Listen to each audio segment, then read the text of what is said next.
Now let's study custodial model.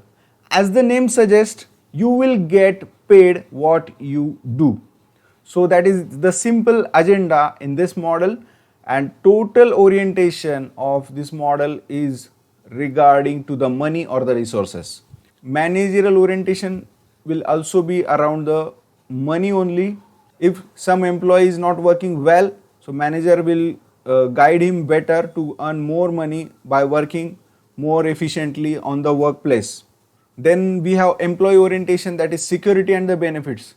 Someone who is belonging from the middle class family and really working hard to get his first home or first car, then he is working so hard to prove himself and earn more money. Same thing happens in the government jobs as well. They are getting pension, and due to that major incentive, they are hopping in for the government jobs as well. So the employee psychological results are totally dependent on the organization.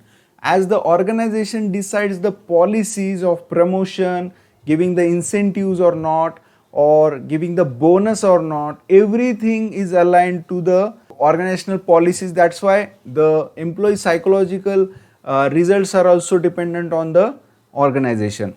Then we have employee needs.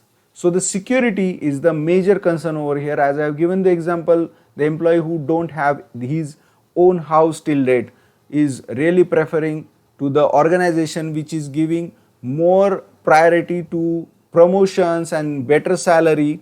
He will definitely choose that organization only. So we are considering the performance result as a passive cooperation, just because if the employee is not getting remunerated well, employee will stop the cooperation. So it is totally dependent on the money factor. That's why it is called passive.